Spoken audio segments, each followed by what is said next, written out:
విజయనగరం జిల్లాలో సంచలనం సృష్టించిన వృద్ధురాలి హత్య కేసును పోలీసులు ఛేదించారు.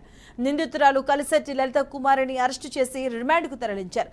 దొంగిలించిన 14.5 తులాల బంగారు ఆభరణాలు రికవరీ చేశారు. కేసు మిస్టరీని ఛేదించిన పోలీసులు జిల్లా ఎస్పీ వకల్ జిందాల్ అభినందించారు.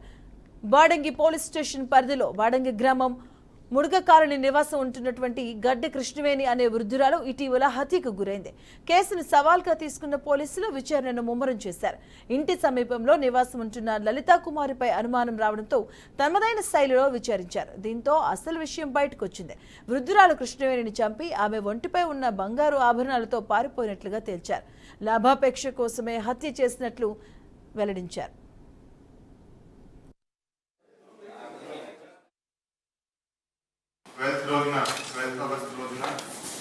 బాడంగి పోలీస్ స్టేషన్లో ఒక మర్డర్ కేసు రిపోర్ట్ అయింది.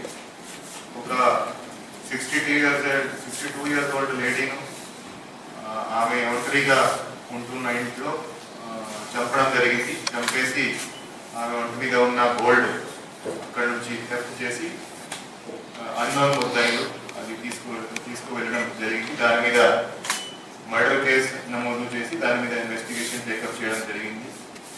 సో ఈ కేసులో కలిశెట్టి లలిత కుమారి అనే ముద్దాయిని నిన్న అరెస్ట్ చేయడం జరిగింది. ఆమెను అరెస్ట్ చేసి ఆమె దగ్గర నుంచి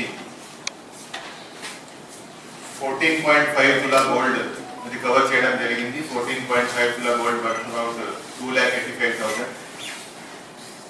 సో ఆమె ఇంతకు ముందు అదే ఎక్కడైతే ఈ క్రైమ్ జరిగిందో ఆ ఇంటి ఎదుర ఒక ఇంట్లో ఉండేది. అరౌండ్ 20 డేస్ క్రితం ఆమె అక్కడి నుంచి ఖాళీ చేసి వెళ్ళిపోవడం జరిగింది. 12th రోజున